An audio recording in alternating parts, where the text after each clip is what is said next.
ஹரிவோம்.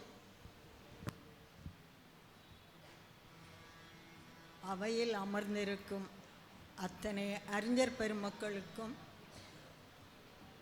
அன்பு நிறை அறம் என்னுடைய குழந்தை அறிவு சார் சென்னையிலேருந்து வந்திருக்காங்க. ஏர்வாடி ராதாகிருஷ்ணன் என்னுடைய கணவருக்கு ரொம்ப வேண்டியவர், இலக்கியத்தின் ஜாம்பவான் என்று கூட சொல்லலாம்.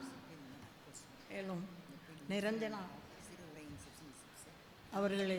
அவர்களுடைய டான்ஸ் ப்ரோக்ராம் பார்க்கும்போது ரொம்ப வியப்பாக இருக்கும். எல்லாருமே குடும்ப அந்த குழந்தைங்க எல்லாரும் வளர்ந்ததுக்கு அப்புறம் அவங்க இந்த டான்ஸில் இவ்வளவு நளினமாக மெளினமாக விளையாடுறாங்கன்னா அது பார்க்குறப்பயே எங்களுக்கு பெரிய ஆச்சரியத்தை வல்லது. அப்புறம் அந்த திருப்பூர் அந்த சகோதரி மேடையில் இருக்கிற இதை சுவைப்பதற்காக வந்திருக்கின்ற அத்தனை அன்பு உள்ளங்கள் அனைவருக்கும் என்னுடைய சிரம்தாழ்ந்த வணக்கங்கள், வாழ்த்துக்கள். முதல்ல இந்த நூல் வந்திருக்குன்னா ஸ்தலம், மூர்த்தி, கீர்த்தி என்று 3 வகையாக பிரித்து பார்க்கலாம். இந்த நூல் இவ்வளவு தூரம் இவங்களுக்கு எழுதுகிற அந்த ஒரு வல்லமையை தந்தது அப்படின்னா இந்த மண்ணின் பெருமை.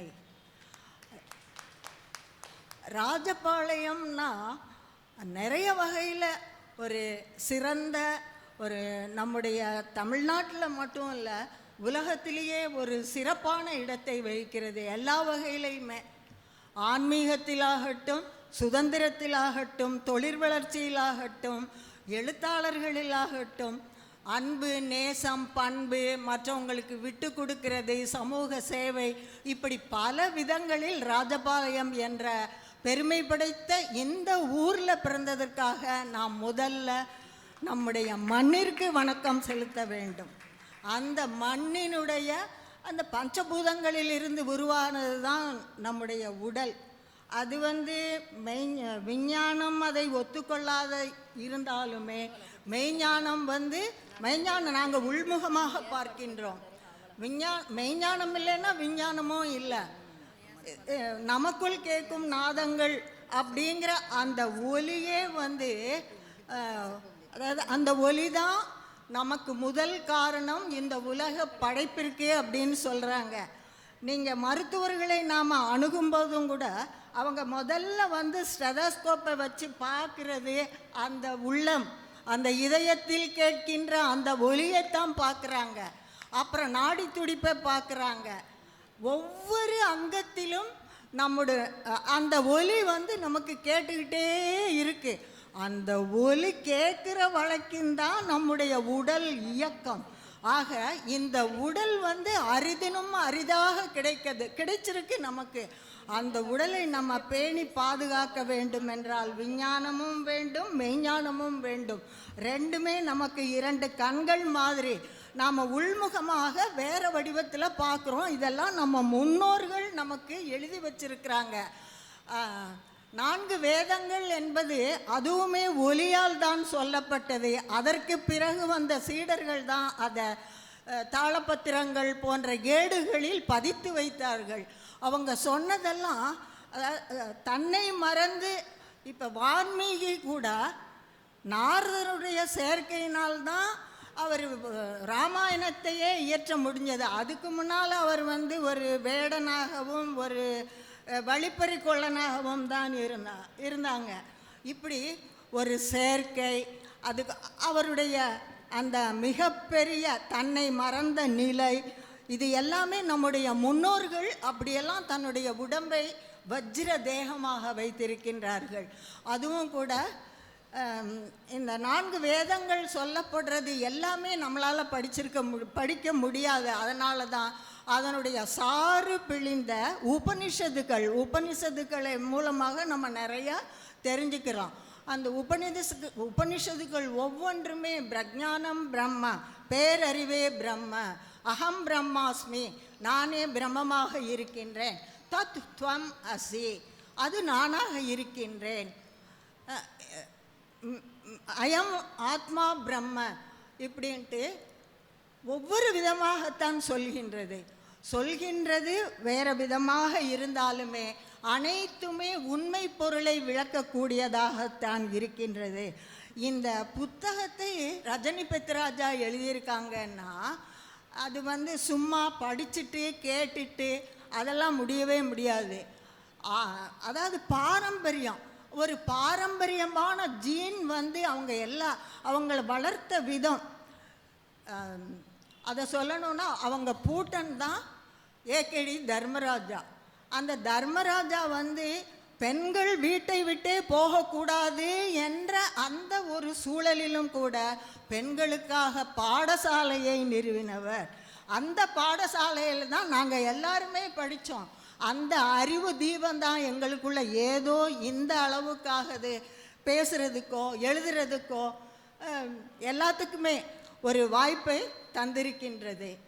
இப்போ ரஜினி பெத்ராஜா வீட்டில் அவங்க பாட்டி இவங்க மட்டும் இல்லை, அவங்களோட பிறந்த அக்கா தங்கச்சி அத்தனை பேருமே இசையில், அப்புறம் அந்த பாரம்பரியமான பூஜை புனஸ்காரங்கள், வேதம், தத்துவம் இதெல்லாம் படிக்கிறதுல அவங்களுக்கு ஒரு அந்த பாரம்பரியமான அதை பின்பற்றினாங்க. அந்த பண்பாடுகள், அந்த கலாச்சாரம் எல்லாமே தொடர்ந்து வருது.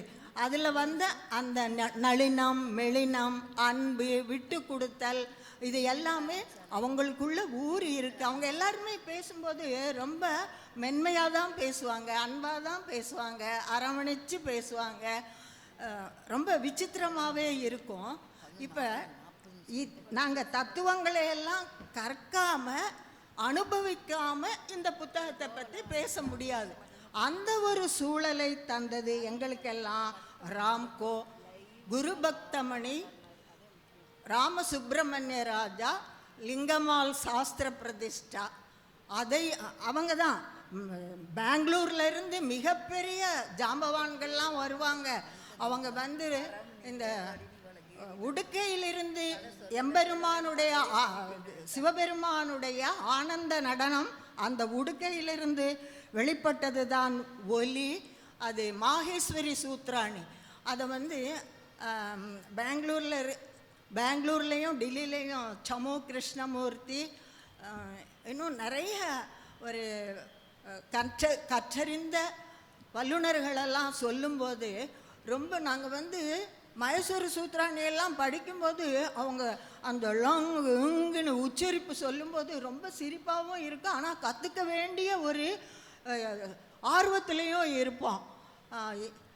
ஏ ஏ இது ஆ இ உன் லங் ஆ இ உன்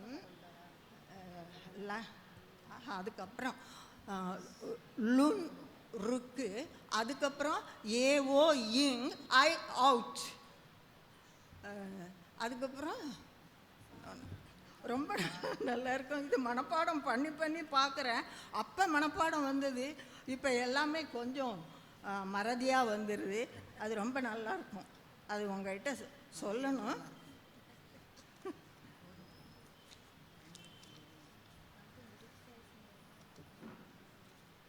ஐயோ காணணும்.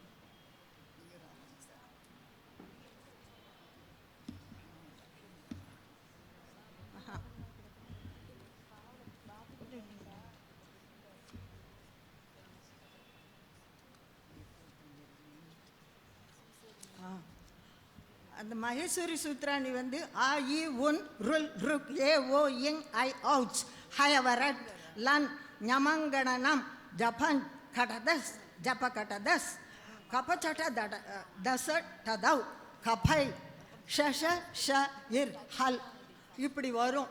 இப்படி சொல்லும்போது அவங்க மூக்கால் அந்த உச்சரிக்கும் போது பிரம்மாண்டமாக இருக்கும். இதையெல்லாம் நாங்கள் உட்காந்து வேத பாடசாலையில் போய் படித்தோம். அதுக்கப்புறம் ஓம்காரானந்தா, இந்த மாதிரி நிறைய பரமார்த்தானந்தா, இந்த மாதிரி நிறைய குருமார்களெல்லாம் இங்கே தத்துவ போதங்களையும் கைவல்ய நவநீதம் மற்றும் இந்த உபனிஷத்துக்கள், இந்த மாதிரி நிறைய உபன்யாசங்கள், தொடர் சொற்பொழிவுகள், விரிவுரைகள் இதெல்லாம் படித்து தான் நாங்கள் இந்த ஆன்மீகத்தை பற்றி கொஞ்சம் அளவாவது தெரிஞ்சுக்கிட்டோம். அதுக்கு இங்கே இருக்கின்ற இங்கே பிறந்த நம்முடைய முன்னோர்கள் தான் அதுக்கு வழிவகுத்தார்கள். முக்கியமாக சொல்லணும்னா பிஎஸ்கே ஊரறிஞ்ச நாடறிஞ்ச ஒரு பெரிய தியாகசீலர். அவர் தன்னுடைய வீட்டை மட்டும் இல்லை, அத்தனை ஆயிரக்கணக்கான புத்தகங்களையும் இந்த மண்ணின் மைந்தர்களுக்காக நமக்காக தந்து அறிவு தீபத்தை ஏற்றி வைத்து கலைமன்றம் என்ற ஒரு ஸ்தாபனத்தை நிறுவி இது தத்துவத்தை மட்டும் சொல்லலை, இசை நாட்டியம் இதையும் சொல்லுது. இசை நாட்டியம் கலை இலக்கியத்திற்காகவும் ராமராஜா மண்டபம் என்ற ஒரு அமைப்பை ஏற்படுத்தி கலைமன்ற மாடியில் மாதம் தவறாமல் இசை நிகழ்ச்சிகள் நடத்துவாங்க. அதில் எல்லாம் நான் 11 மணி ஆகும், நைட்டு 11 மணி ஆகும். விளாத்திகுளம், மதுரை சோமு, பிடில், அந்த மாதிரி நிறைய பெரிய இசை வல்லுநர்களெல்லாம் இங்கே தன்னுடைய இசை கச்சேரியின் மூலமாக இசையை பரப்பி இருக்கிறாங்க. அதெல்லாம் கேட்குற ஒரு பாக்கியம் எங்களுக்கு கிடைச்சது. இந்த பாக்கியம் ரஜினி பெத்ராஜா புஸ்தகத்தை வாங்கிறதின் மூலமாக நான் ரொம்ப மகிழ்ச்சி அடைகின்றேன். ஒரு புள்ளி அவங்க அத்தனையும் கணிதம் அத்தனையும் புனிதம்னு சொல்கிறாங்க. ஒரு புள்ளியின் விரிவாக்கம் ஆகும்போது அதுதான் காலை புலரும் சூரியனுடைய சாட்சி. ஒரு புள்ளி ஒரு கோடுகளாக விரிவாகுது, அது காலை புலருகின்ற அந்த சூரியனுடைய சாட்சிங்கிறாங்க. அப்புறம் இந்த நதிகளும் ஆகாயமும் படுக்கை கோட்டிற்கு இணையாக சொல்கிறாங்க. அதுக்கப்புறம் நிற்கின்ற மரத்தை செங்குத்துக்கு இணையாக, எல்லாமே கோடுகள், அந்த கோடுகளுக்கு சொல்கிறாங்க அத்தனையும் புனிதம் அத்தனையும் கணிதம். மலையினுடைய அந்த உச்சியை கூட்டல் என்று சொல்வோமானால் வளைந்து நெழுகின்ற ஆறுகள் கழித்தலாகும். இலைகளின் கோடுகள் பெருக்கலானால் இணையும் கிளைகள் வகுத்தலாகும். அத்தனையும் கணிதம் அத்தனையும் புனிதம். ஆக எல்லாத்துலேயுமே கணிதம். நம்ம சொல்கிற ஒவ்வொரு சொல்லுக்கும் ஒரு மாத்திரை, இரு மாத்திரை, அரை மாத்திரை என்று தமிழிலும் கூட வகுக்கப்பட்டிருக்கின்றது. அதாவது நம்ம இயக்கம், அந்த ஒலி இதயத்தில் துடிக்கின்ற அந்த துடிப்பும் கூட ஒரு நிமிஷத்துக்கு இத்தனை தடவை தான் இருக்கணும் அப்படின்ற ஒரு கணிதம் வரையறுக்கப்பட்டிருக்கின்றது. அதே மாதிரி இந்த உலகம் பூமியானது சுற்றுது அப்படின்னா தன்னைத்தானே சுற்றி கொண்டு சூரியனையும் சுற்றி வர்றதுக்கு 24 மணி நேரம் ஆகுது. அதுவும் கணிப்புத்தான். ஒரு நாளிகை, இரவு, பகல், இப்படி அந்தி, இதுக்கேன்ட்டு இவ்வளவு நாளிகை. அதிகாலையை பிரம்ம முகூர்த்த நேரம்ங்கிறோம், அதுக்கும் ஒரு வரையறை தான். எல்லாமே ஒரு வரையறுக்கப்பட்ட ஒரு முறையில் தான் நம்முடைய உடல் இயக்கங்களே இருக்கின்றது. அந்த இயக்கத்தின் மூலமாக நாம் நல்லதை கற்று நல்லதை கேட்டு நல்லதை செய்து, ரஜினி அன்பால் ஆதரவு இந்த மாதிரி புஸ்தகங்கள்லாம் நிறைய எழுதுகிறாங்கன்னா அவங்களுக்கு அந்த பரம்பொருளின் தன்னுள் இருக்கின்ற அந்த ஆத்ம சக்தி. ஆத்மாங்கிறது என்ன? அந்த ஒலி இருக்கிற வரைக்கும் தான். அந்த ஒலி நின்றுச்சுன்னா ஆத்மா எங்கேயோ பறந்து போயிடுது, அவ்வளோதான். அடுத்த நிமிஷம் என்ன ஆகும்னே தெரியாது. இந்த மாதிரியான ஒரு நல்ல இதை மட்டும், அவங்க தத்துவத்தை மட்டும் நமக்காக மட்டும் சொல்லலை, அடுத்த ஜென்ரேஷன், அடுத்த குழந்தைகளுக்காக அது ஒரு மென்மையான, ஒரு நளினமான, எளிமையான விதத்தில் அதையும் சொல்லி இருக்கிறாங்க. அதோடு சேர்ந்து ஒரு இணக்கம், சிவகாசியில் இருக்கிற நாட்டியாஞ்சலி, அந்த நிரஞ்சனா அவர்களுடைய இணக்கம் இவங்களுக்கு இந்த நாட்டியாஞ்சலி என்ற புஸ்தகத்தை எழுதுகிற அந்த வாய்ப்பை தந்தது. ஆக இணக்கம் என்பது ரொம்ப முக்கியம். அதுதான் சத் சங்கம். எல்லாரும் இணைப்போம், சேர்ந்து இருப்போமாக என்று கூறி வாய்ப்பை அளித்தமைக்கு நன்றி கூறி விடைபெறுகிறேன்.